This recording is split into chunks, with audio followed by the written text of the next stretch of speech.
Very good morning students. एक नई आशा के साथ एक नए टॉपिक के साथ आपकी अनु मैम। बच्चों, आज हम लोग महाभारत में पंचाल नरेश द्वारा यज्ञ पढ़ेंगे।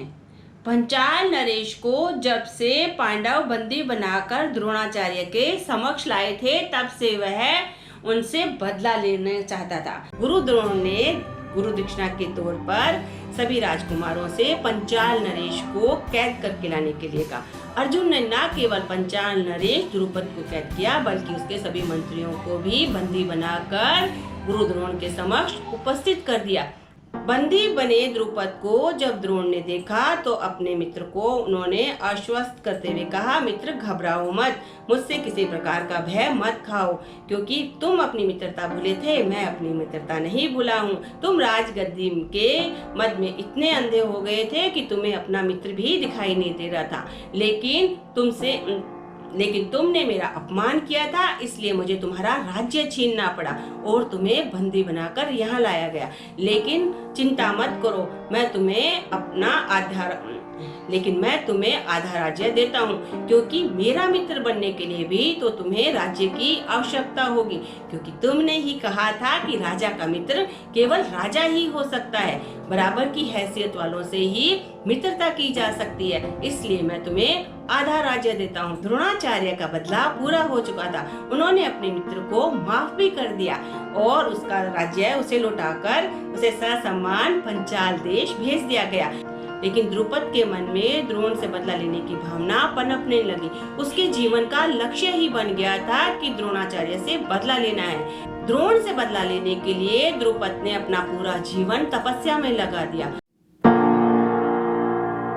पंचाल नरेश मान की अग्नि में जल रहा था। उसकी प्रबल इच्छा थी कि उसके घर में एक ऐसा होनहार पुत्र हो जो उनसे बदला ले सके। उम्र बीतती जा रही थी, लेकिन पुत्र नहीं हो रहा था। तब ऋषियों की सलाह से उन्होंने पुत्रेष्टि यज्ञ किया।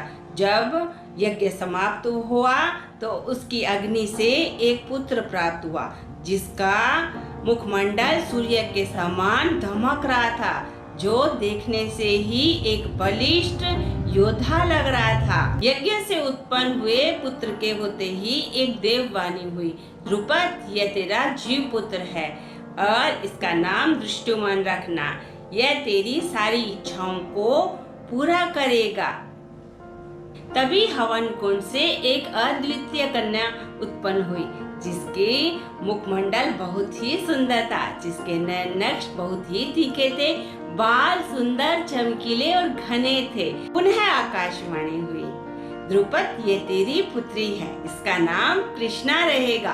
दो दिव्य संतानों को पाकर द्रुपद की प्रसन्नता का ठिकाना ना रहा। राजा द्रुपद की मनस्थिति तो ऐसी थी जैसे मरुस्थल में अचानक बारिश हो जाए, मरुस्थल में अचानक हजारों कमल खिल जाए। आगे चलकर द्रुपद की इसी पुत्री का नाम द्रौपदी पड़ा। द्रौपदी का विवाह धनुर्धर अर्जुन के साथ हुआ और कुरुक्षेत्र के मैदान में अर्जुन ने ही द्रोणाचार्य का वध किया था। तो बच्चों, आपसे इससे किस प्रकार के प्रश्न पूछे जा सकते हैं कि द्रुपद ने कौन सा यज्ञ किया था? द्रुपद ने पुत्रेष्टि यज्ञ किया था।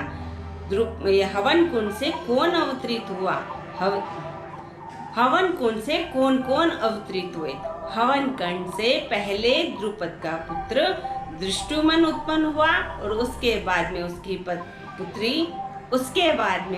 पुत्री कृष्णा उत्पन्न हुई। कृष्णा का आगे चलकर क्या नाम पड़ा? कृष्णा का आगे चलकर नाम द्रौपदी पड़ा। द्रौपदी का विवाह किससे हुआ? द्रौपदी का विवाह धनुर्धर अर्जुन से हुआ। तो इस प्रकार के प्रश्न यदि आप ये प्रसंग देखेंगे तो आसानी से कर पाएंगे। आपको ये जानकारी कैसी लगी, आप मुझे कमेंट बॉक्स में लिख के भेजिए। यदि आपको मेरी ये जानकारी अच्छी लगी है तो आप मेरे वीडियो को लाइक कीजिए, कमेंट कीजिए और शेयर करना मत भूलिए, क्योंकि धार्मिक पुराणों, धार्मिक कथाओं के बारे में जानना बड़े ही सौभाग्य की बात होती है। धन्यवाद।